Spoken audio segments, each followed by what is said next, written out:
warahmatullahi wabarakatuh. Waalaikumsalam warahmatullahi wabarakatuh. Bismillah, alhamdulillah, wassalatu wassalamu ala rasulillah wa ala alihi wa sahbihi wa mawalah, amma ba'du. Yang terhormat Kepala SMK Negeri 11 Kota Bekasi, Bapak Kurniawan Magister Pendidikan. Yang kami hormati Ibu Rosdiana Raung, Sarjana Ekonomi Magister Manajemen. Yang kami hormati Kepala Kompetensi Keahlian Akuntansi dan Keuangan Lembaga, Ibu Endah Putranti, Sarjana Pendidikan. Yang kami hormati Kepala Kompetensi Keahlian Manajemen Logistik, Ibu Dian Astuti, Sarjana Pendidikan, serta seluruh Bapak Ibu guru peserta seminar yang berbahagia. Selamat pagi Bapak dan Ibu. Pagi. Puji dan syukur adalah kita panjatkan kehadirat Allah Subhanahu wa Ta'ala, karena dengan rahmatnya kita dapat berjumpa pada hari ini dalam keadaan sehat walafiat dan tanpa kurang suatu apapun. Salawat serta salam semoga tercurah limpahkan kepada junjungan kita Nabi besar Muhammad SAW, kepada keluarganya, sahabat, dan kita semua selaku umatnya. Semoga telah kita mendapatkan syafaatnya di yaumil akhir nanti. Amin amin ya rabbal alamin. Pada kesempatan kali ini, saya Rizky Rahayu selaku moderator akan memandu acara seminar selama kurang lebih 2 jam ke depannya, Ibu. Seminar yang akan kita laksanakan pada hari ini bertemakan inquiry apresiatif sebagai alat membangun budaya positif, yang insya Allah akan disampaikan oleh pemateri kita yang sudah hadir di tengah-tengah kita, yaitu Ibu Rosdiana Raung, Sarjana Ekonomi Magister Manajemen. Beliau merupakan guru manajemen perkantoran dan layanan bisnis di SMK Negeri 11 Kota Bekasi, juga sebagai fasilitator guru penggerak angkatan 11. Betul Ibu? Iya, betul. Nggak salah. Baiklah Bapak dan Ibu, untuk mengawali acara pada hari ini, marilah kita buka bersama-sama dengan mengucapkan basmalah. Bismillahirrahmanirrahim. Semoga kegiatan pada hari ini dapat berjalan dengan lancar dan tak kurang suatu apapun. Amin ya rabbal alamin. Baiklah Bapak dan Ibu, tanpa berlama-lama lagi, langsung saja bersama-sama kita simak paparan materi inquiry apresiatif sebagai alat membangun budaya positif kepada Ibu Rosdiana Raung, Sarjana Ekonomi Magister Manajemen. Kami persilahkan. Baik, terima kasih Bu Eki. Iya, bismillahirrahmanirrahim. Wassalamualaikum warahmatullahi wabarakatuh. Pertama-tama saya ucapkan terima kasih atas kehadirannya, dan sebelumnya mohon maaf ini saya cukup lancang. Kenapa? Karena saya orang baru di sini, tapi udah dikasih tempat untuk bicara. Tapi mudah-mudahan kita di sini santai tapi berdiskusi dan mudah-mudahan membawa manfaat. Semuanya. Saya izin share materinya Bapak Ibu. Kita akan bicara tentang budaya positif Bapak Ibu. Sedikit saja profil saya. Nama lengkap saya Rosdiana Raung. Saya kelahiran tahun 76, 14 Oktober di Prabu Mulih, di satu kota di Sumatera Selatan, Palembang. Pendidikan terakhir Magister Manajemen, pengalaman bekerja sebagai Sekretaris Direktur PT AI Automation Indonesia, guru manajemen perkantoran oleh SMK Mutiara Baru, Hubin LSK Sekretaris. Kemudian ada pun pencapaian saya, alhamdulillah saya dipercaya menjadi asesor BNSP, memetik level 3, pengajar praktik angkatan 8, fasilitator PGP angkatan 11, dan berperan sebagai Indonesia Korea Teacher Exchange. Kemudian menjadi awardee LPDP Harvard University. Terima kasih.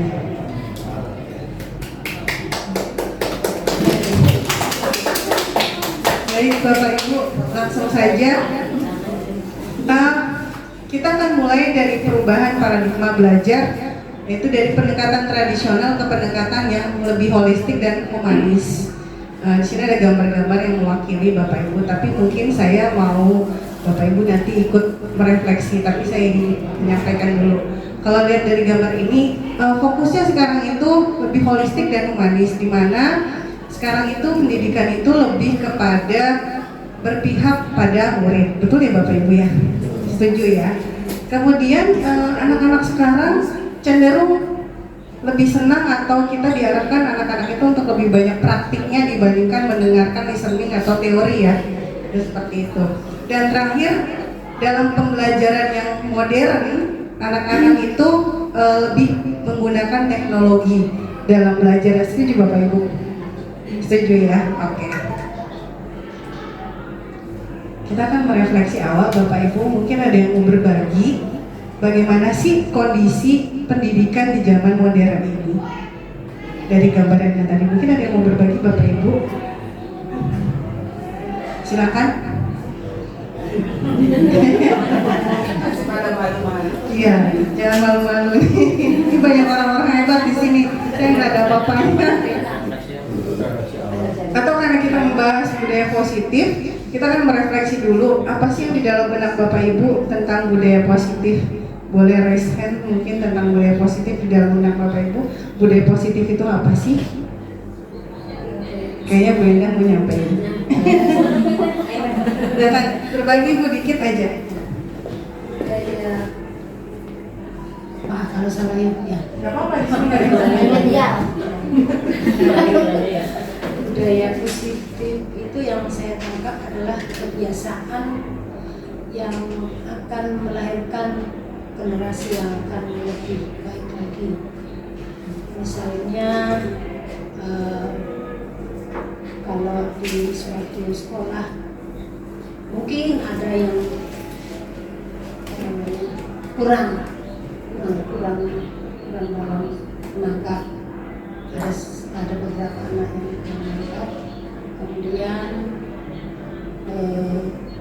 guru yang baik adalah akan lebih berdekatan anak tersebut atau beberapa tersebut. Kemudian misalnya lagi menghilangkan budaya bullying. Pada zaman sekarang itu bullying sangat banyak dilakukan oleh anak. Yang sedang trendy itu adalah dengan 3 anak yang di tengah dirobohkan, dan itu sangat membahayakan. Dan masih banyak yang lain lagi, mungkin teman-teman bisa menambah. Terima kasih Bu Endah. Saya boleh? Boleh Bapak, terima kasih. Silakan. Terima kasih atas acaranya dan bisa mengikuti kegiatan ini, dan rekan-rekan mohon maaf apabila refleksi awal saya mungkin agak sedikit definitif.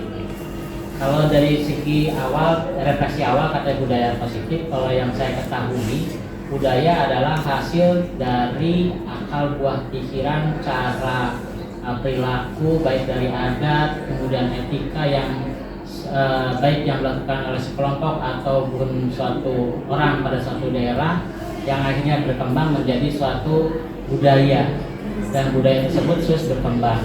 Yang dimaksud dengan yang positif di sini adalah budaya yang diperoleh atau yang sudah berasal dari suatu daerah yang mengakibatkan perilaku atau cara hidup seseorang lebih baik gitu.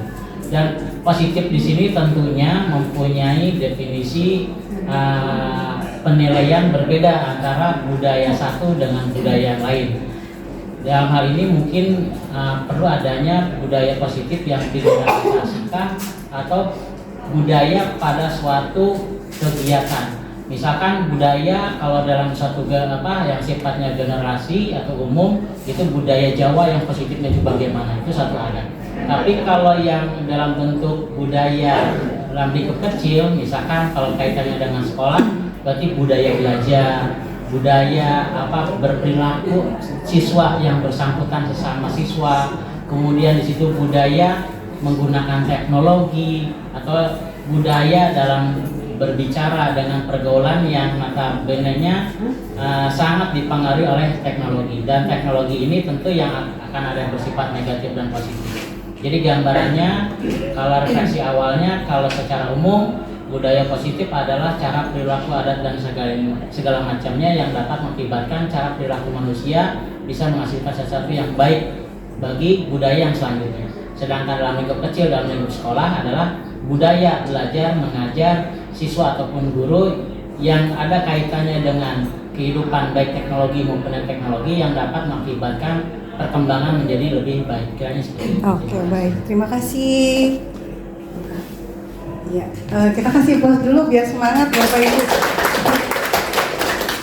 Iya, saya mau mengambil benang merahnya tadi yang disampaikan Bu Endah. dengan Pak Nasruddin. Jadi, Nasrullah, maaf. Sama-sama Nasrul. Maaf ya. Maaf. Itu nama lain. Intinya budaya itu membuat manusia menjadi lebih baik ya, menjadi lebih baik, tapi berkaitannya berbeda-beda. Saya mau kasih reward dulu.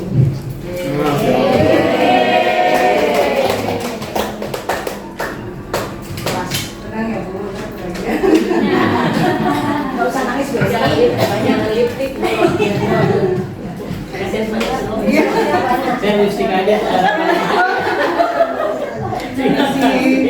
Terima kasih. Oke. Ya, berkaitan dengan budaya, biasanya budaya itu seperti suatu kebiasaan dalam tatanan masyarakat ya Bapak Ibu. Nah, dalam komunitas kita budaya itu mungkin sesuatu yang menjadi kebiasaan di dalam lingkungan sekolah. Tapi budaya itu juga bisa berasumsi positif, bisa berasumsi juga negatif sebenarnya. Tapi bagaimana cara pandangnya oleh setiap manusia atau oleh sebuah lingkungan. Karena contoh misalnya di negara lain ada budaya yang mungkin kita anggap sebenarnya negatif. Tapi kalau di Indonesia budaya kita selalu kental dengan ketimuran yang selalu arahnya positif ya Bapak Ibu ya. Seperti itu. Oke, kita akan masuk, ada hubungannya budaya positif dengan disiplin positif, itu pendekatan yang berfokus pada penguatan perilaku positif daripada menghukum perilaku negatif. Saya izin share sebuah video.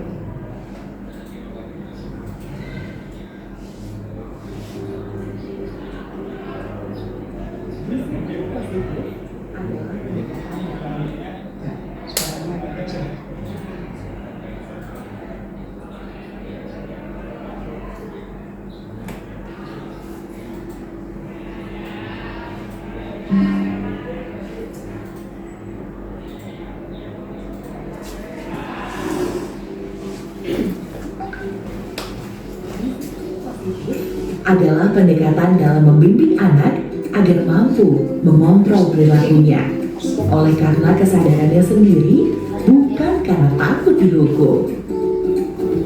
Ibu Dina adalah guru di sebuah SD. Ia sering melihat perilaku tidak tepat dari siswanya. Dalam mengatasi dan memperbaiki perilaku tidak tepat anak, Ibu Dina menggunakan pendekatan disiplin positif. Bagaimana Ibu Dina mengatasi perilaku tidak tepat anak dengan pendekatan disiplin positif?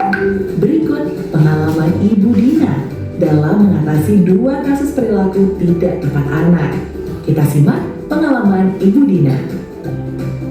Orpa adalah siswa yang baik, rajin, dan aktif di kelas. Namun, ia sering datang terlambat ke sekolah.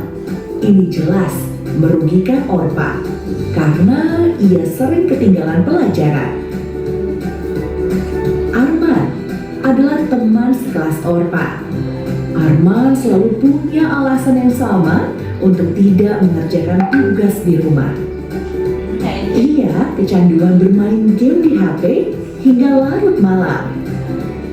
Berikut adalah langkah-langkah pendekatan disiplin positif berdasarkan apa yang dilakukan oleh Ibu Dina.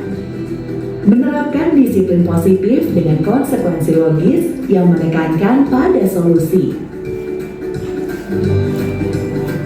1. Membangun hubungan positif dengan menunjukkan empati dan kepedulian terhadap siswa, baik secara verbal dan non-verbal.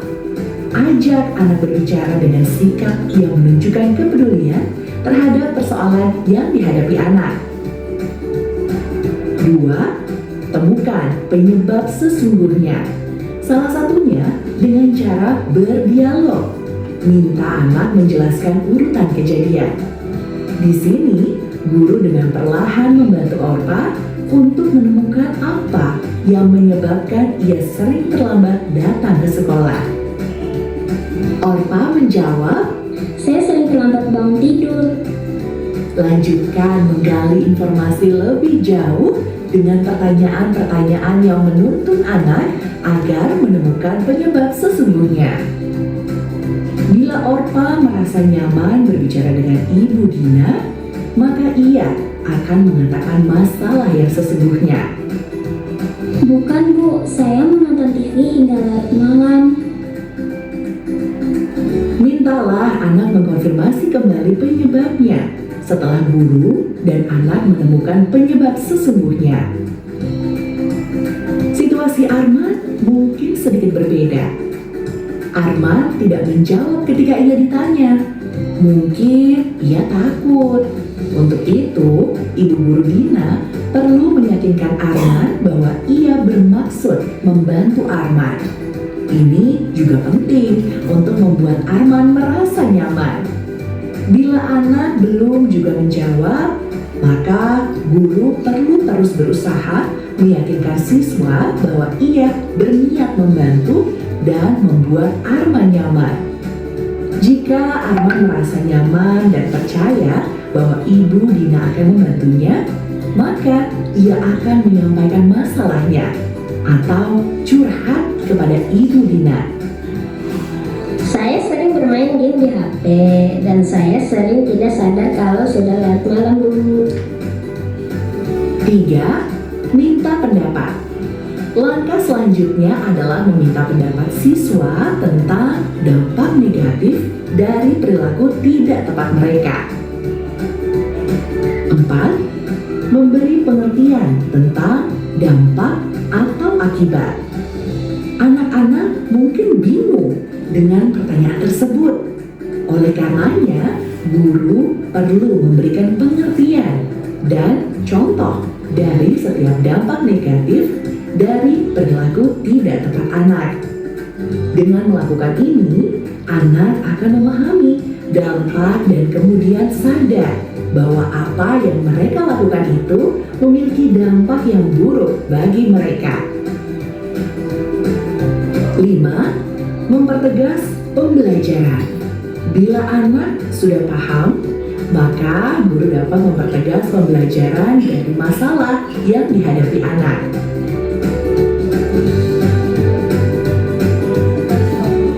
6. Pilih solusi. Masuk dulu, karena nanti kepanjangan. Oke, baik Bapak Ibu. Tadi yang bermasalah ada berapa siswa Bapak Ibu? 2 orang. Ada yang tahu namanya siapa? Dan oke, pintar semua ya. Oke, Bapak Ibu ada yang mau berbagi nggak? Ada nggak yang menemukan masalah-masalah seperti itu di kelas? Semua orangnya tadi Ada. Oh iya, umur sering curhat ya. Ya, sama Ibu Nenek dulu. Oke, udah resen. Bener yang ini Bu, ini bener yang ini. Makasih ya Bu Rostiana.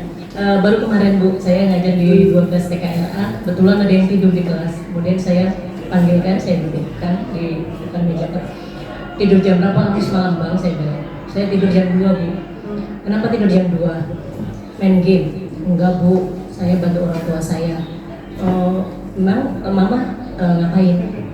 Mama itu bikin masih nasi gitu loh Bu. Jadi jualan. Jadi saya bantu Mama bikin. Kamu tahu konsekuensinya Bang kalau kamu tidur malam? Saya bilang. Ya Bu, saya capek dan masih saya tidur di kelas. Saya bilang. Iya itu. Bisa nggak Nak bikin kesepakatan sama Mama? Dua-duanya bisa jalan, saya bilang. Bantu orang tua tetap jalan, kemudian di sekolah juga nggak terganggu, saya bilang begitu. Bikinlah kesepakatan misalnya dibatasi hanya sampai jam 11 malam misalnya, atau kerjanya di lebih awal, mungkin habis maghrib udah mulai start, nanti biar selesainya juga nggak malam-malam banget. Ya udah Bu, nanti saya coba. Oke, Bu lihat perubahannya minggu depan ya Nak, saya bilang gitu. Mudah-mudahan nggak ada kejadian lagi tidur di kelas, karena biar bagaimanapun skala prioritas sekarang adalah belajar, karena kamu udah kelas 3, saya bilang. Ujian-ujiannya tuh udah akan sangat banyak. Ya Bu, insya Allah saya coba bicara sama orang tua dulu. Jadi itu Bu, berbagi. Terima kasih Bu Tati ya. Terima kasih. Umur juga mau berbagi. Iya. Kayaknya udah tahu semua sebenarnya. Mas selamat ya.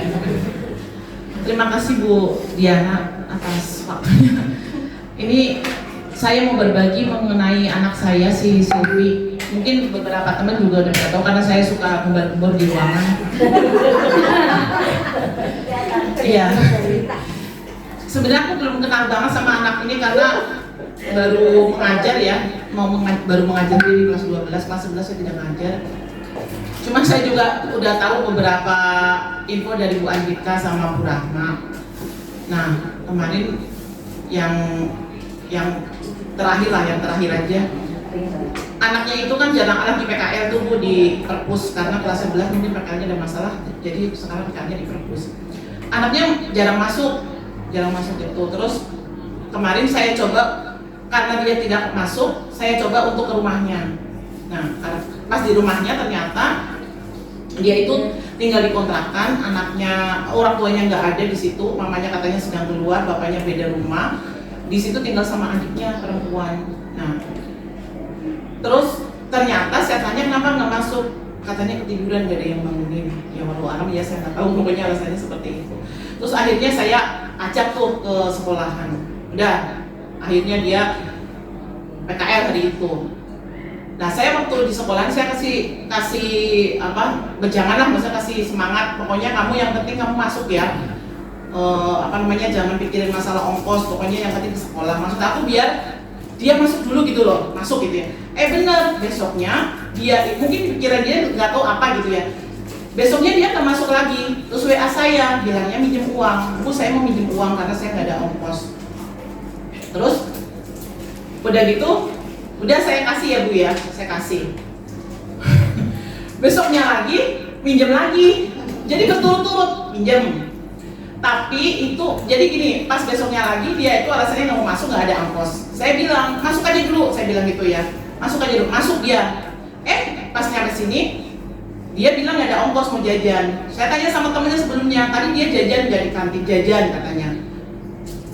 Terus aku bilang sama anaknya, katanya kamu tadi jajan, berarti kamu punya ongkos, saya bilang gitu kan. Saya minjem adik saya Bu, tanya berapa? 7.000. Ya udah, karena kamu minjem sama adikmu, ini saya kasih buat ngembaliin, aku bilang gitu. Besoknya lagi kayak gitu lagi, jadi berturut-turut mau minjem uang gitu kan. Nah, yang terakhir, yang kemarin, yang ketiga, yang terakhir, ketiga keempat itu ya. Saya bilang sama bendahara buat pelajaran dia aja, saya bilang sama bendahara kelas, ini saya kasih uang, tapi kamu bilang sama si Silvi itu uang dari kas kelas. Dia bilangnya mau ngembaliin karena bilangnya minjem. Nanti kamu tagih ya, bukannya apa-apa, biar buat pelajaran dia, aku bilang gitu kan. Udah tuh, tapi udah dikasih sama Bu Santi katanya. Akhirnya dia nggak mau tuh uangnya dibalikin lagi. Besoknya lagi bilangnya nggak mau masuk karena nggak ada ongkos.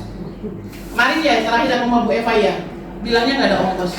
Karena saya berturut-turut kayak gitu loh, jadi lama-lama saya bingung gitu ya. Akhirnya udah saya biarin aja sama Bu Eva nggak masuk kemarin.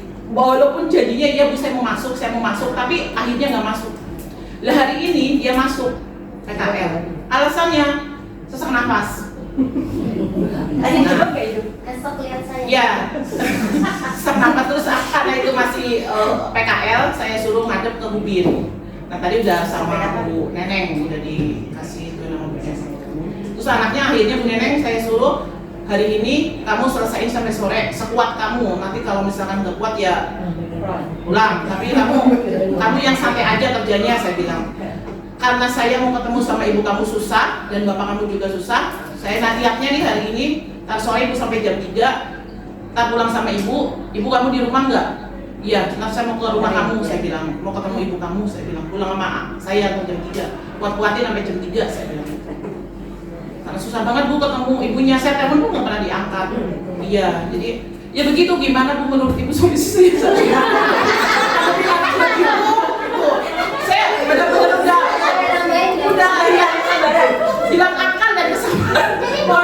Mohon jenisnya ya Bu ya. Terima kasih.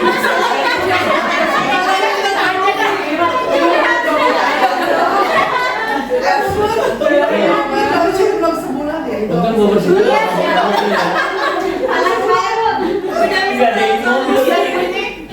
Ya, sebenarnya nggak bisa memberikan solusi yang terbaik ya.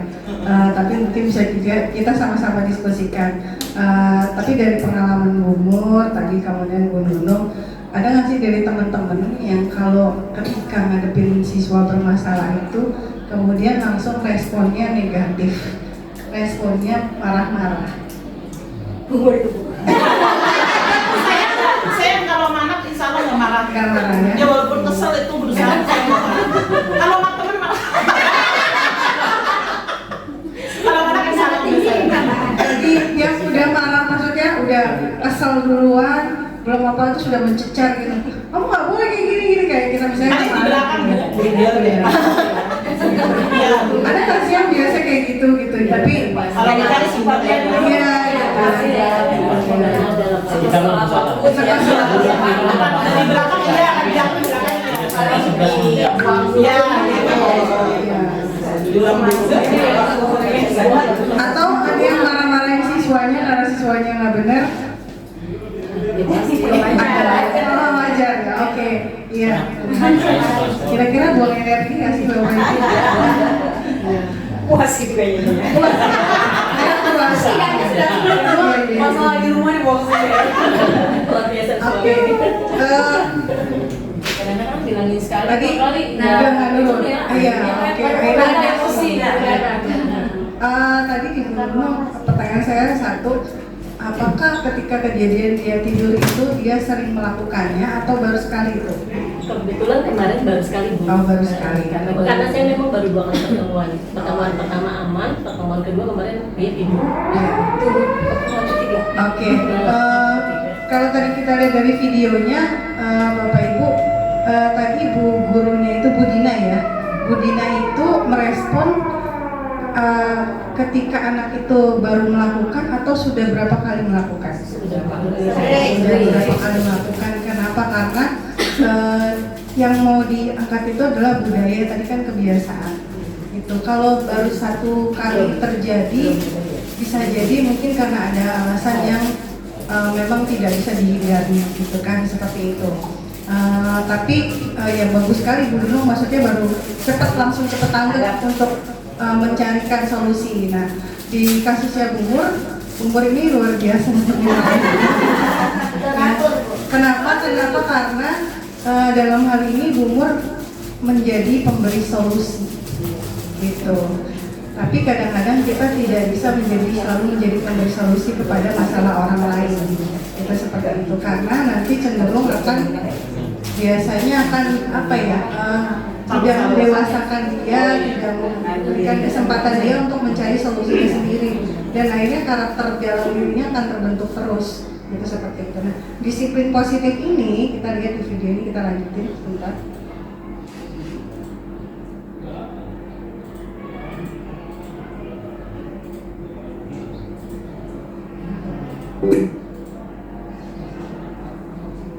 Pengerti dari anak.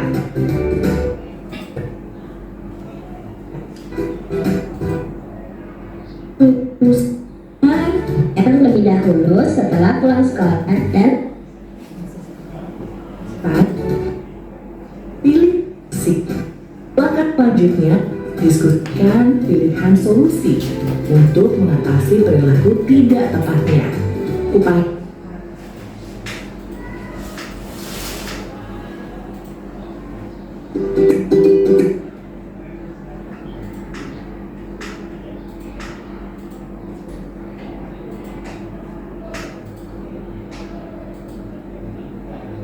beri anak kesempatan, upayakan agar anak bisa menemukan solusi bagi masalahnya. Jika kesulitan, bisa dibantu dengan pertanyaan penuntut atau sebaiknya mengerjakan lebih dahulu setelah main HP Bu. 7. Bangun kesepakatan. Sesudah solusi ditemukan, beri anak kesempatan untuk menerapkan kesepakatan yang dibangun. Mulai besok, Orpa akan tidur lebih cepat. Alarm jam dan meminta bantuan Bapak dan Ibu untuk membangunkan Bapak kalau belum bangun. Untuk pelajaran yang tertinggal, Bapak akan bertanya ke Ibu Guru teman pada jam istirahat. kembali bantuan yang dibutuhkan. Sebelum menyelesaikan diskusi dan pembicaraan, guru sebaiknya bertanya kembali kepada anak bantuan apa lagi yang diperlukan agar dia dapat melaksanakan kesepakatannya. 9. Memberi dukungan dan motivasi. Akhiri dengan guru memberi penguatan dan dorongan agar anak termotivasi untuk melaksanakan kesepakatan mereka. Oke, jadi kalau kita melihat video tadi, Bapak Ibu, siapakah yang memberikan solusi atau yang membuat solusi? Anak sendiri. Tapi kadang-kadang memang anak itu harus dipancing, diberi pemantik, didorong atau kita arahkan gitu ya.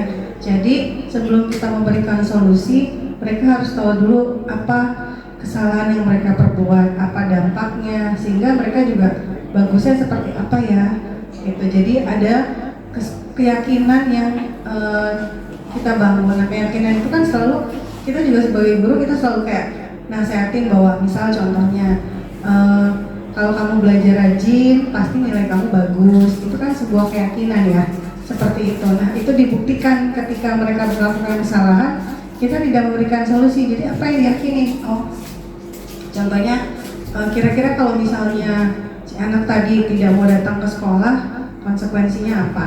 Gitu, seperti itu. Nah untuk sebelum kita misalnya memberikan solusi, dan kalau bisa kita nggak memberikan solusi, jadi dari dia gitu ya. Tapi memang kita juga perlu berkomunikasi dengan orang tua. Artinya kalau orang tua sendiri tidak peduli, akan sulit juga untuk kita bisa memahami kondisi anaknya gitu ya, seperti itu. Tapi paling tidak kita pancing dulu apa sih sebenarnya menjadi permasalahannya, kenapa sampai si anak ini tidak berangkat sekolah dan tidak punya uang untuk berangkat sekolah. Apakah memang kondisi ekonominya memang juga sulit, atau memang dia mengada-ngada, pasti punya banyak motivasi. Nah sekarang kita pahami dulu 5 kebutuhan dasar manusia yang menjadi motivasi orang bertindak. Ini ada Abraham Maslow. Subscribe dan tekan tombol bel. Mendapatkan video-video terbaru dari channel kami.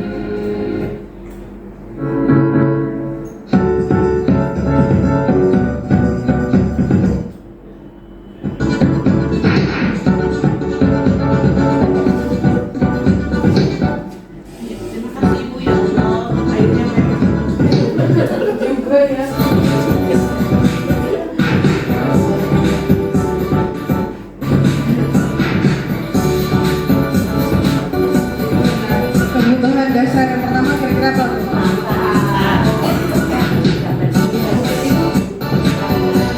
Kebutuhan fisiologis. Kebutuhan dasar ya Bapak Ibu.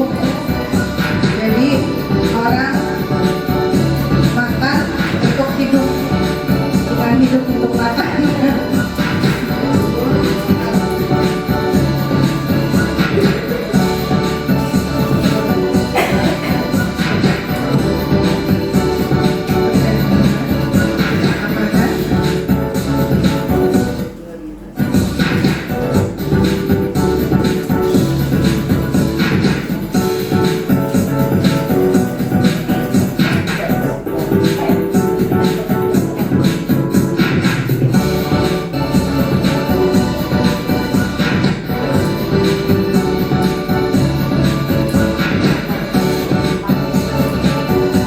Yang kedua tadi kebutuhan akan rasa aman. Yang ketiga kebutuhan untuk dicintai dan diperhatikan. Ada yang nggak butuh dicintai? Sebenarnya butuh ya dicintai dan juga punya hak untuk dicintai.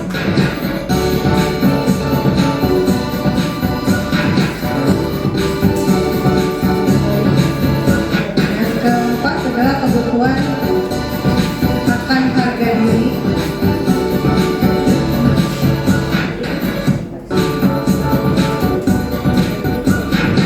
Diakui kompetensinya sehingga membuat percaya diri.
ada sedikit studi kasus Bapak Ibu, sini ada analisa kebutuhan.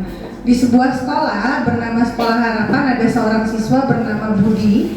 Setiap hari Budi datang ke sekolah dengan semangat. Orang tua Budi selalu memastikan Budi sarapan sebelum berangkat sekolah dan memberikan bekal makan yang siang yang sehat. Di sekolah Budi merasa aman karena sekolah memiliki kebijakan anti bullying yang ketat dan petugas keamanan yang selalu berjaga. Budi sangat senang belajar di Sekolah Harapan karena ia memiliki banyak teman. Ia suka bermain bersama di waktu istirahat dan ikut serta dalam berbagai klub seperti klub sepak bola, klub sains. Guru-guru di Sekolah Harapan juga sangat mendukung dan sering memberi pujian pada atas kerja keras Andi di kelas. Ketika Budi memenangkan lomba sains, ia menerima penghargaan di depan seluruh sekolah yang membuat merasa bangga. Selain itu, Sekolah Harapan memiliki program khusus yang memungkinkan siswa mengeksplorasi minat dan bakat mereka. Budi sangat tertarik pada robotika dan diberi kesempatan untuk mengikuti kelas robotik setelah jam sekolah. Kemudian Budi merasa sangat bersemangat dan termotivasi untuk terus belajar dan mengembangkan kemampuannya. Nah, Bapak Ibu, saya minta bantuan Bapak Ibu, kira-kira dari bacaan tadi mana sih yang menjadi kebutuhan fisiologis, kebutuhan keamanan, kebutuhan sosial, kebutuhan penghargaan, dan kebutuhan aktualisasi diri, Bapak Ibu.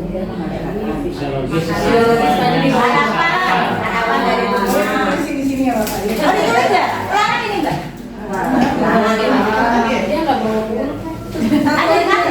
Satu aja yang memenuhi kebutuhan.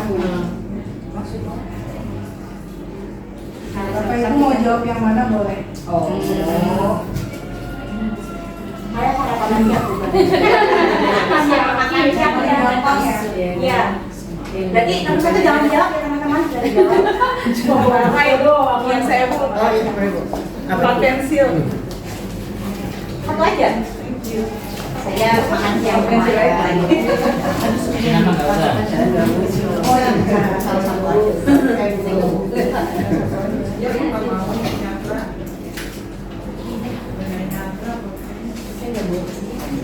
Bisa dari biologis, terus kalian kan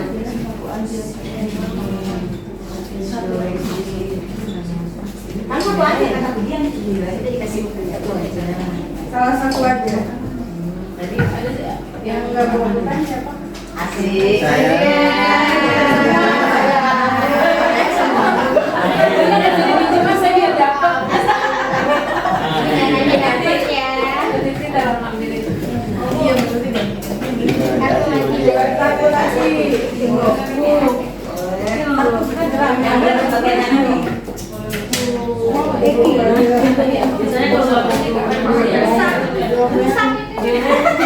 budaya belum pakai rusak loh ya.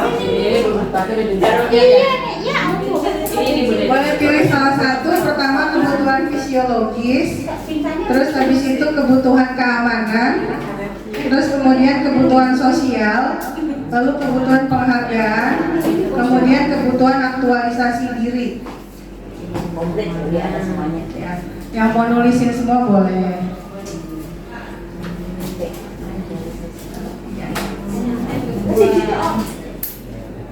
Yang sudah boleh dikumpulkan. Dia nggak jawab satu kita kan benda lagi. Iya. Ada Bu.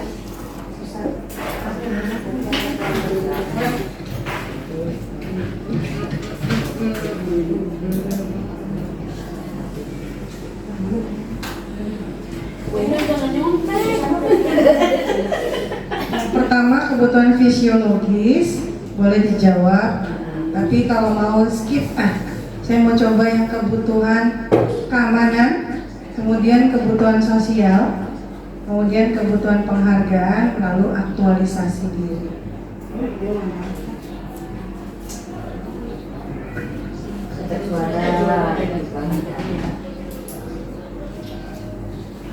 Beda nyetek. Saya nggak apa-apa, dua aja. Males tulisnya. Saya dua, nggak apa-apa. Kebutuhan fisiologis. Sama-sama. Tapi ganti akhirnya kan? Nanti, oke. Saya dua dan sama keamanan. Aktualisasi. Yang ketiga apa ya Bu Diana? Mana? Namanya sudah?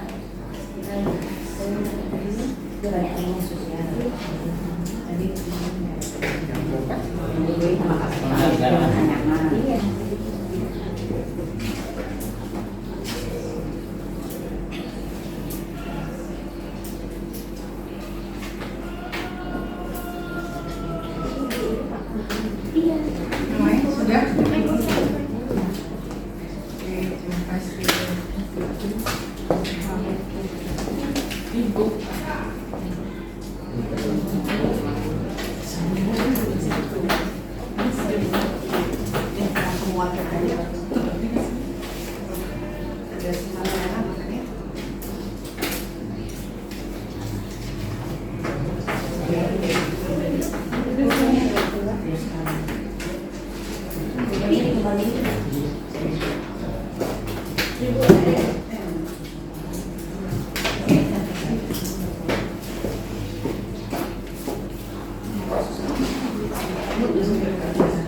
Oke, baik, sudah selesai ya Bapak Ibu.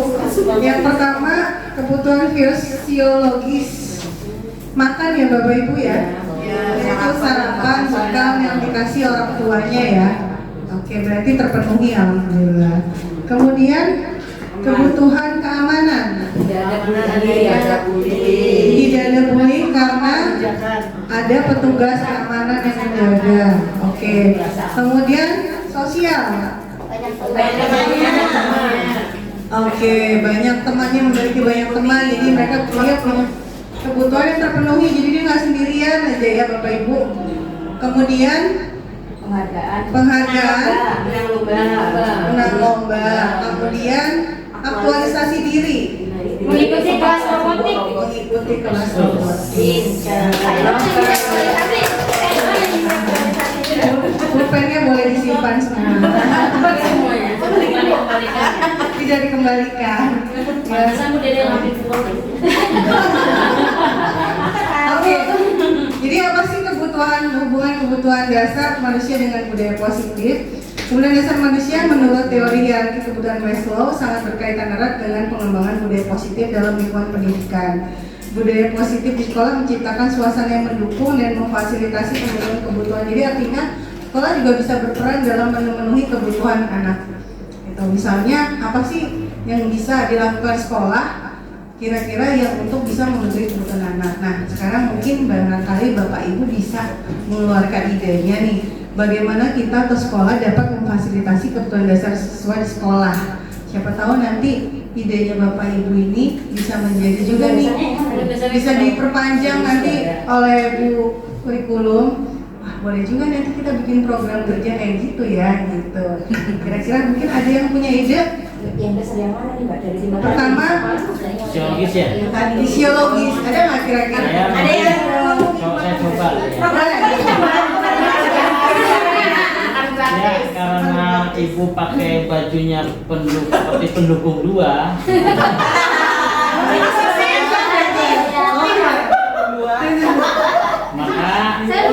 Maka saya tidak menyarankan adanya makan siang gratis.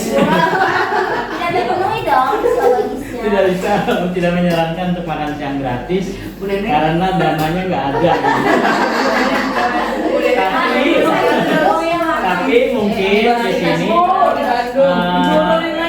di tempat sekolahan yang menjauh di sana di Jepang, kemudian di Jepang di keluarga juga sama, itu mempraktekkan istilahnya kalau dalam kami Islam itu ada tidur siang sebentar gitu ya. Oh iya, oke. Ya, mungkin itu kan salah satu bagian kebutuhan biologis ya. Itu bisa dalam bentuk tidur atau dalam bisa bentuk dia istirahat rehat, duduk sambil mendengarkan musik atau murotal atau apa, mungkin salah satu bentuk kebutuhan itu juga istirahat gitu ya. Karena Di antaranya kebutuhan fisiologis istirahat tersebut, kita 1 jam istirahat, mereka justru bersibuk di antaranya adalah mengantri untuk beli jajan, sehingga istirahat tersebut bisa terpenuhi dengan tidak mengantri jajan. Misalkan bisa jadi bisa pesanan di kantin, itu salah satu solusi.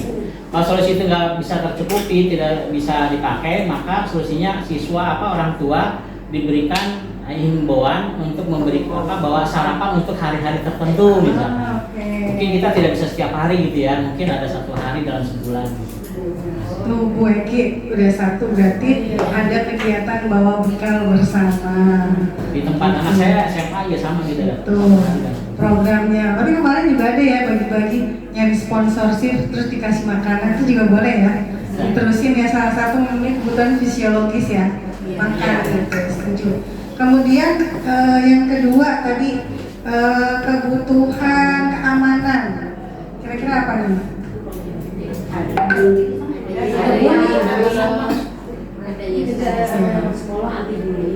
Sekolah anti bullying. Oke, program sekolah anti bullying gitu. Kira-kira kalau ada yang undang-undang di Maspol itu ada juga ya gitu. Jadi syarat tertentu. Oke. Kemudian kalau program yang lebih inovatif lagi, kira-kira ada nggak Bapak Ibu? Ada yang untuk keamanan. Untuk keamanan ya boleh.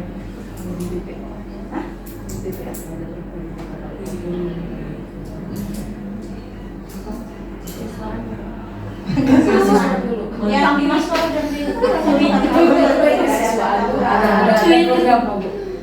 Boleh mungkin ya anak-anak berkreasi, misalnya membuat karya yang di dalamnya mengandung nilai anti bullying, atau misalnya kampanye anti bullying, seperti misalnya anak-anak diberikan kesempatan untuk misalnya lomba desain poster anti bullying, kemudian membuat film pendek anti bullying dan lain sebagainya. Itu jadi turut berperan serta. Kemudian yang keamanan tadi udah penghargaan ya. Sudah ya. Tiap anak yang berprestasi pas upacara bendera. Oke, luar biasa. Ada di Ini udah terpenuhi. Guru juga ada. Guru juga ada. Guru favorit. Guru favorit.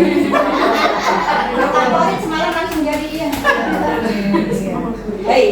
Dan kita juga bisa implementasikan di ruang kelas kita ya Bapak Ibu. Jadi walaupun reward itu bukan sesuatu yang dianjurkan, tapi langkah menyenangkannya ada berbagai macam reward ketika mereka mencapai sebuah capaian gitu, apapun bentuknya.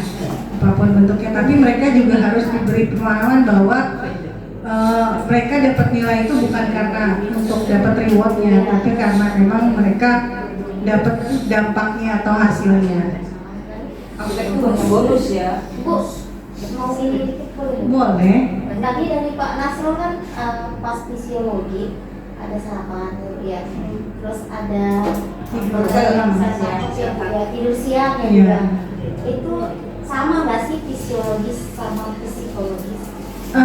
Beda. Fisiologisnya kalau psikologis itu rasa. Berarti yang disampaikan Pak Nasrul tadi untuk tidur siang itu lebih ke psikologis. Fisiologisnya mungkin untuk istirahat ya, istirahat sebagai aktivitas. Ya, kesehatan badan ya. Sebenarnya mungkin kalau untuk tidur agak susah karena kan kalau di kita ada sholat zuhur bersama ya, jadi kan agak sulit.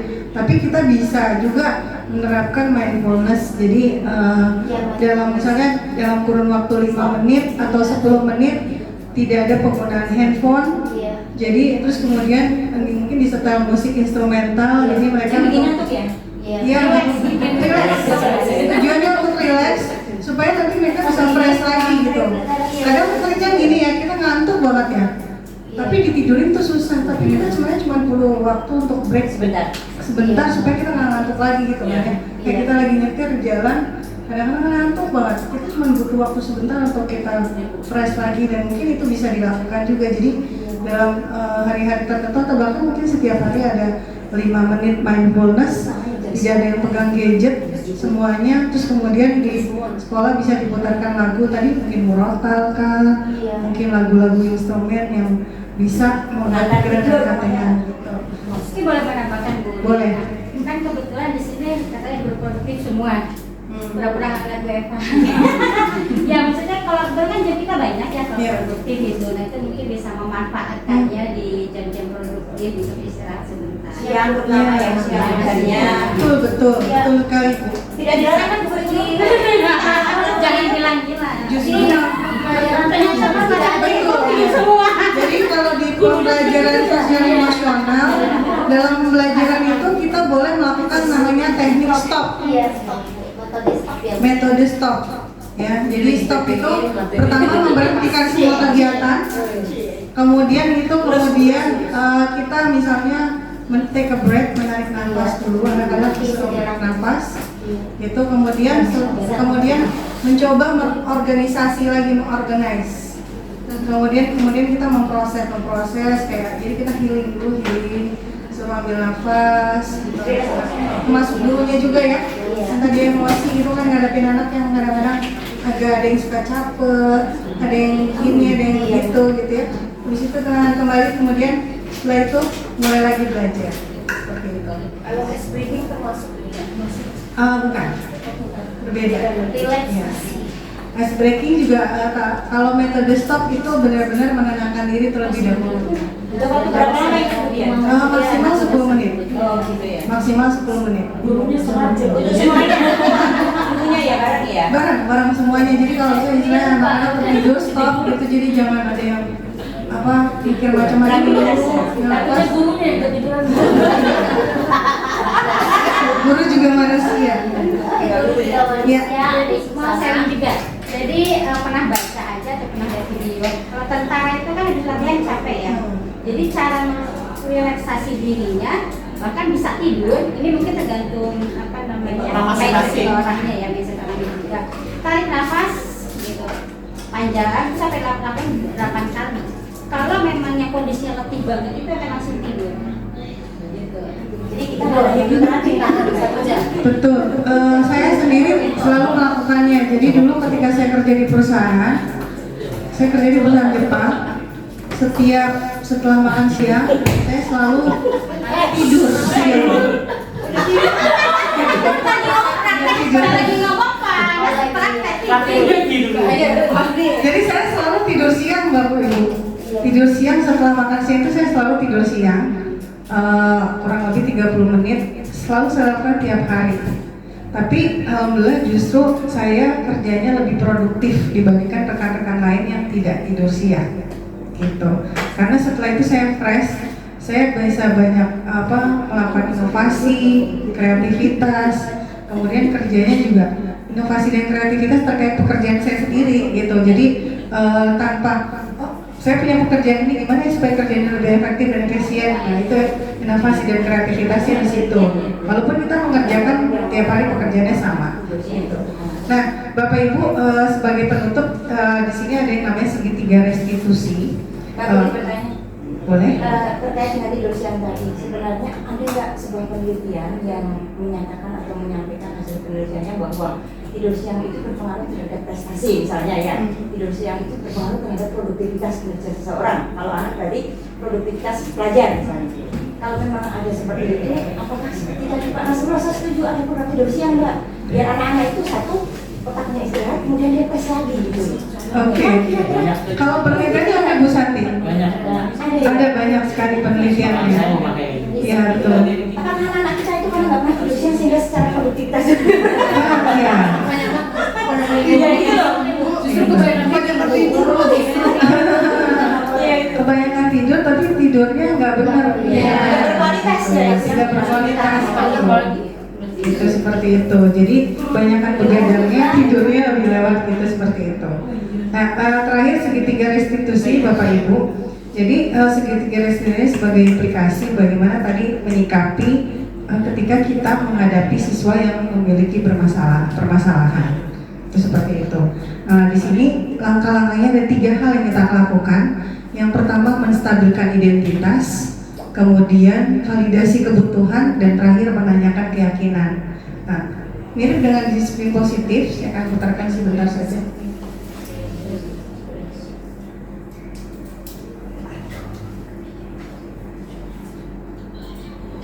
Saya cepetin ya Bapak Ibu.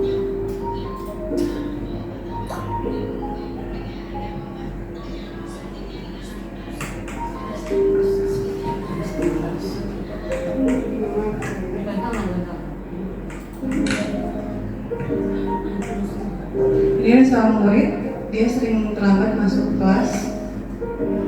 Kemudian selamat siang. Kebetulan dia ngisi saya sendiri.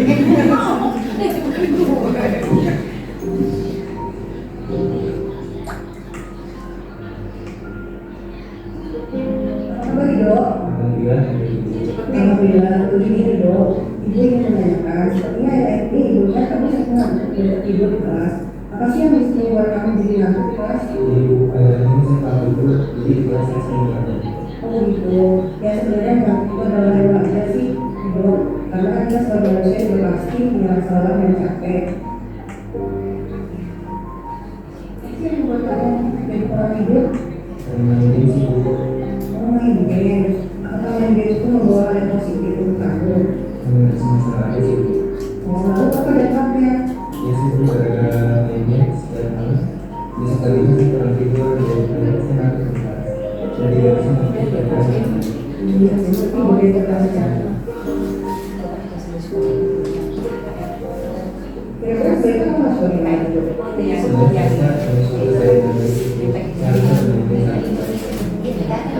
Baik kalau gitu, karena kamu sekarang dan ilmunya bermain game bersama bersama. Jadi sebenarnya kamu harus bermain itu. Tadi itu kasus pertama, yang ini kasus kedua. Tapi pemainnya sama, cuma namanya beda. Bisa Bu. Selamat siang, saya masuk tadi.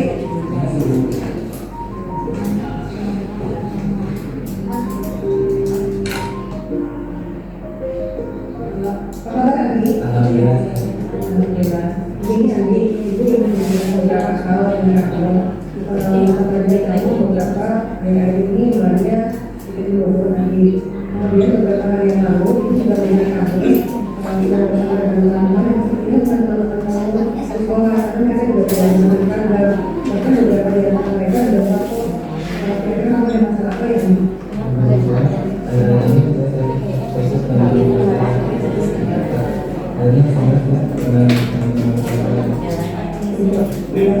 Sebenarnya perbedaan zaman itu adalah hal yang wajar yang perlu kita sikapi dengan bijaksana.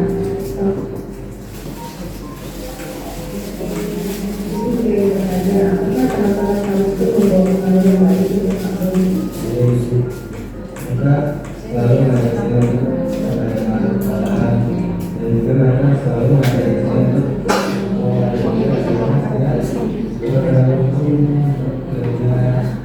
Oh gitu, berarti artinya sudah membawa pengaruh yang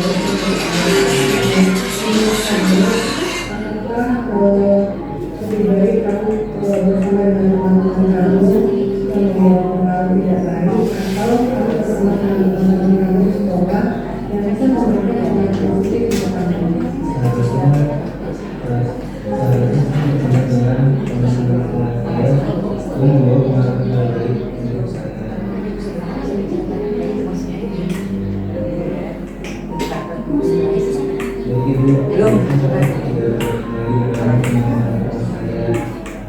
Baik, dengan koordinasi bersama, kamu bisa bermain dengan teman-teman yang sebaya dan teman-teman sekolah yang bisa memberikan pengaruh positif untuk kamu ya, terutama ya.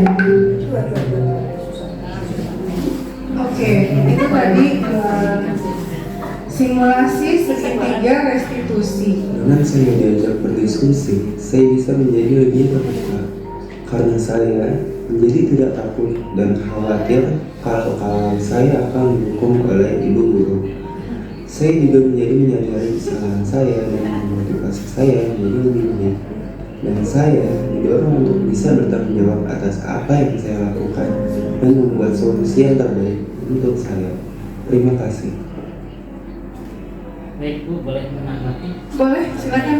Nah, belajar Bu saya. Terima kasih. Yang pertama, memang kebutuhan manusia diantaranya adanya percaya diri, dihargai, diantaranya adalah ingin didengar Bu ya. Kalau berdasarkan apa yang pernah saya pelajari, memang kebutuhan ingin didengar itu memang katanya berdasarkan dari buku-buku yang pernah memberikan teori, itu lebih dominan kepada wanita. Wanita itu kadang-kadang ingin didengar. Walaupun ketika dia curhat, tentunya ada masalah dia curhat, tentunya mereka itu sebetulnya sudah mengerti caranya Bu, sudah tahu masalahnya sudah ada. Bahkan menurut wanita tersebut karena sudah tahu cara mengatasinya, dia hanya ingin mencurhatkan saja. Sehingga kadang wanita itu ketika diberikan solusi justru malah tidak ingin gitu. Terus yang kedua, dengan adanya tadi memang ada dua permasalahan. Ketika saya mengadakan penelitian di tingkat PAUD ya Bu ya, kemudian saat itu punya sekolah PAUD waktu belum bangkrut ya Bu ya, gitu. Saya udah bangkrut begitu sejak istri itu. Terus kemudian di situ memang 3 triangle itu memang kita adanya titik bias antara yang sudah dewasa remaja dengan yang belum remaja, karena adanya keterbukaan tadi. Untuk yang mungkin yang dengan PAUD anak yang usia dini dan lain-lain itu tidak ada masalah. Tapi kan di sini saya pribadi berkaitan langsung dengan anak yang remaja, dalam petik usianya beranjak ke dewasa. Di situ tentu ada pembiasan. Pembiasan ini pertama adalah rasa malu, takut, dan rasa kurang percaya. Takut itu pertama takut kena hukuman. Yang kedua malu karena dilihat oleh orang atau diketahui oleh orang. Kemudian takut, malu, kemudian percaya. Takutnya setelah dia mengungkapkan tadi yang hal-hal tadi dengan triangle, takutnya mereka disebabkan dapat terima hukuman dan lain-lain. Mungkin salah satunya memecahkan yang 3 tadi adalah memberikan kepercayaan. Satu, yang kedua rasa percaya diri kepada orangnya akan yang 3 triangle tersebut. Kemudian situasi atau lingkungan ketika untuk mengundang anak yang ingin kita cari akar permasalahannya itu di satu tempat yang mungkin sedikit privasi, mungkin di ruang BP atau di ruang mana mungkin ya, wali kelas atau guru mata pelajaran diberikan fasilitas. Jika tidak ada, sebetulnya sih bisa di tempat yang lain. Waktu dulu tuh waktu saya masih ngajar di live school, kami itu kadang-kadang diperbolehkan oleh yayasan bertemu di tempat makan di kafe saat itu untuk mengadakan curhat seperti ini, permasalahan-permasalahan. Kira-kira mohon konfirmasi atau afirmasi. Oke. Baik, terima kasih Pak. Luar biasa sekali. Uang panas banyak. Pengalamannya banyak nih. Iya. Sebenarnya untuk bisa melakukan itu kita membiasakan diri dulu. Tadi kalau kita lihat video yang pertama, disiplin positif, yaitu memberikan rasa nyaman dan aman dulu karena itu sebenarnya juga salah satu memenuhi kebutuhan manusia ya, yaitu rasa aman. Dan kemudian setelah itu kita juga bisa memenuhi kebutuhan untuk diberikan kasih sayang gitu. Jadi biasanya kalau misalnya sudah timbul seperti itu, maka siswa itu cenderung akan jauh lebih terbuka seperti layaknya pada orang tua aja. Bahkan kadang lebih dekat dengan guru dibandingkan dengan orang tuanya, karena sudah terbangun hubungan yang seperti itu yang pertama. Kalau untuk pemanggilan betul memang tidak dilakukan di tempat umum, tapi di mana saja asalkan itu timbul privasi ya, ada keterbukaan, karena memang orang tidak mau tadi kan ada rasa aman ya yang bisa dipercaya gitu. Jadi itu memang harus terbangun. Kemarin pun saya baru melakukan juga restitusi kepada siswa perwalian saya memanggil mereka dan saya panggil mereka, kita ngobrol aja di masjid. Kita ngobrol di masjid dan saya melakukan restitusi, mereka bisa bercerita gitu dengan leluasa. Terus kemudian kalau kita lihat di situ bahwa orang itu kadang-kadang namanya manusia kan gak ada yang sempurna. Jadi ketika kita melakukan kesalahan, kita walaupun kita salah, kadang-kadang kita nggak mau diteriakin salah gitu kan ya. Kita butuh stabilkan dulu bahwa apa yang kita lakukan itu kadang manusiawi. Karena kan kenakalan remaja atau apa juga kan masih sifatnya juga masih yang bisa ditolerir ya. Kecuali sudah bicara kriminal, itu mungkin sudah ada ranah hukum yang mengaturnya. Tapi kalau misalnya masih seperti tidur di kelas, tidak hadir ke sekolah, kemudian pelajaran nilainya menurun, tidak konsentrasi, itu kan permasalahan yang bukan ranah kriminal. ya masalah etika, masalah budaya dan kebiasaan. Jadi itu masih bisa disolusikan. Nah, kemudian setelah, artinya kita bukan berarti kita mengiyakan bahwa tindakan salah itu jadi benar, tidak. Tapi artinya bahwa setiap orang bisa melakukan kesalahan yang sama, termasuk gurunya, gitu. Kita juga bukan manusia yang sempurna.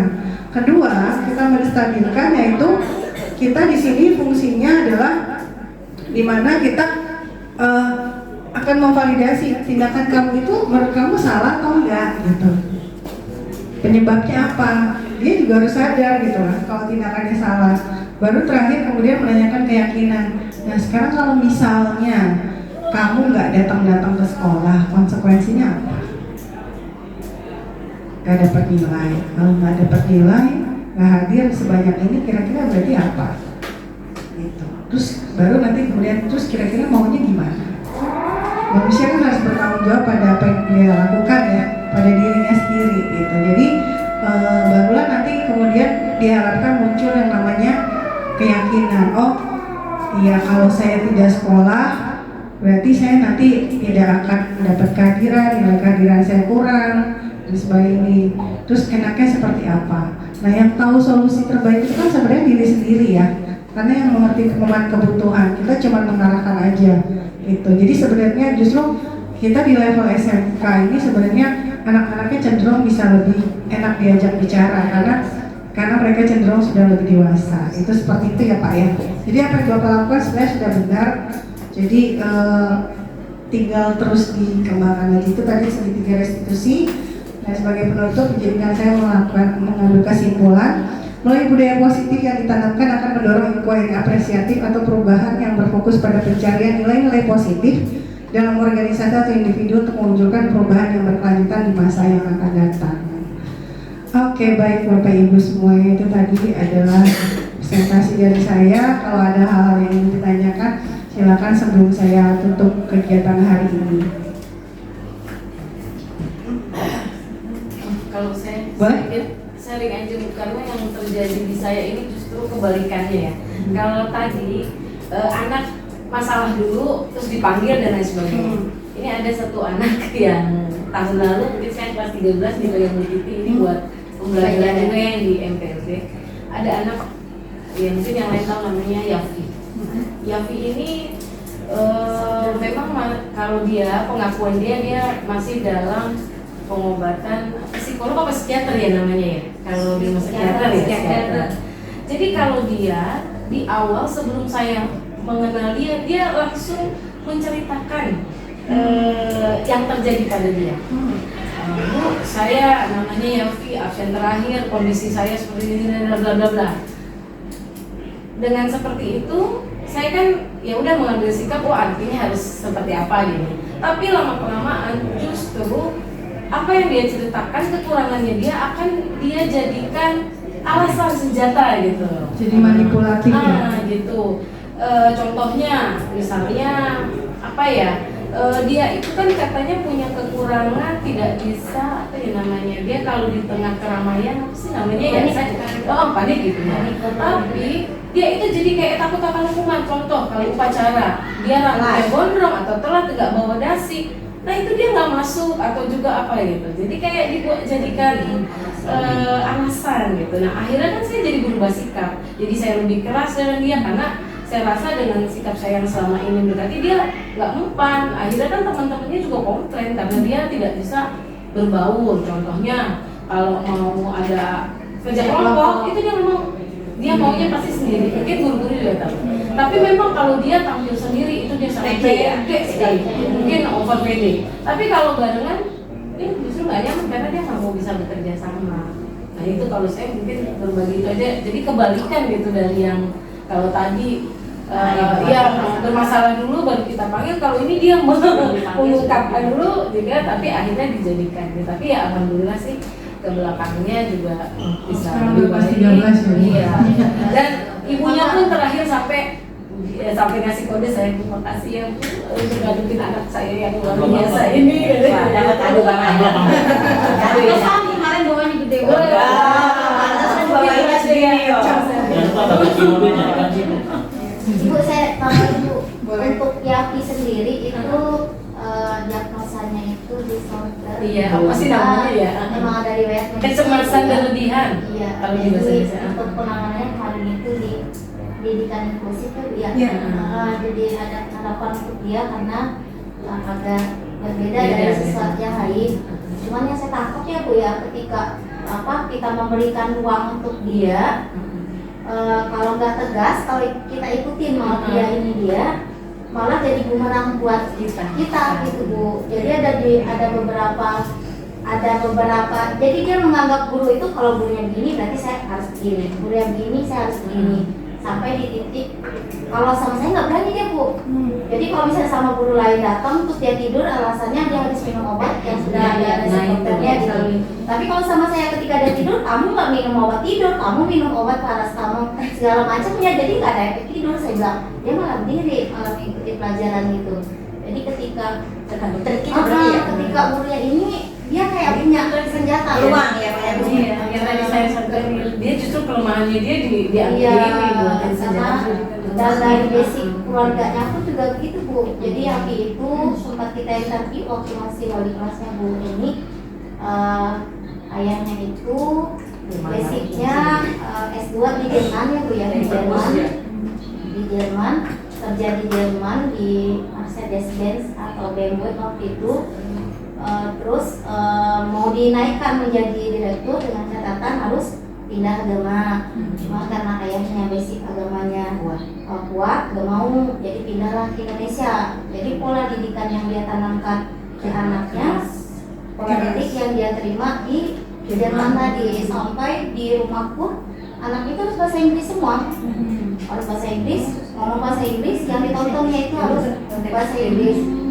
Sampai datang ke sekolah dia bawa anak usia 6 tahun ya, ini ya, itu handphonenya bahasa Inggris semua, nggak ada settingan bahasa Indonesia gitu. Jadi dia kayak sampai saya agak argumen sama orang tuanya, boleh Bapak menerapkan disiplin yang baik buat anak Bapak dengan yang baik, tapi jangan menyakiti anak Bapak. Kalau seperti ini jatuhnya Bapak menyakiti anak Bapak gitu. Agak marah dia Bu, agak marah dan dengan Iya, ini kalau saya beri tanggapan, sepertinya anak ini dia kebutuhan dasar yang tidak dipenuhi itu sebenarnya penghargaan ya. Iya, penghargaan itu pengakuan bahwa dia itu capable, sehingga makanya sebenarnya jadi ada implikasinya juga. Jadi ketika dia dalam kelompok di mana dia bisa bisa mengeksistensikan dirinya untuk didengarkan. Kalau dia di dalam kelompok, dia khawatir dia tidak akan didengarkan juga, jadi dia maunya one man show karena dia kebutuhan itu tidak didengarkan di keluarganya gitu ya. Mungkin masukan aja buat teman-teman yang lain juga, mungkin ada, saya juga di kelas walaupun baru berapa kali masuk sudah melihat ada 1-2 anak yang punya habit yang kurang bagus gitu ya. Salah satunya juga yang butuh perhatian khusus, itu ada yang seperti itu gitu. Jadi pertama kan kita memang harus membangun pembelajaran kolaboratif. Kemudian itu kan berkaitan juga dengan kompetensi sosial emosional. Jadi memang harus ada pembelajaran kolaboratif. Jadi kita bangun yang pertama adalah kesepakatan kelas. Jadi kesepakatan kelas itu dibuat supaya nanti saling menghargai. Jadi anak yang seperti itu mau tidak mau dia juga harus bisa berkolaborasi karena ada kesepakatan kelas yang harus dihargai, gitu seperti itu. Walaupun di samping itu mungkin ada hal-hal khusus yang bisa mengakomodasi kebutuhan dia sebagai anak, untuk dia bisa mencapai tujuan pembelajaran, tujuan dia bersekolah atau belajar itu seperti itu. Jadi pertama membuat kesepakatan kelas, tapi juga ada hal-hal yang memang bisa memenuhi kebutuhan dia, gitu, tanpa istilahnya kita bersikap pilih kasih dan lain sebagainya, tetap adil. Itu aja mungkin dari komentar dari saya. Terima kasih, saya kembalikan ke Bu Eki selaku moderator.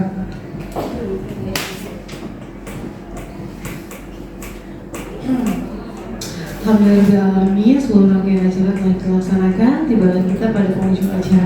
Karena sudah tidak ada lagi ya Bu ya pertanyaan-pertanyaannya. Sudah ya, tadi ditanya jawabnya dilakukan selama sesi materi berlangsung ya.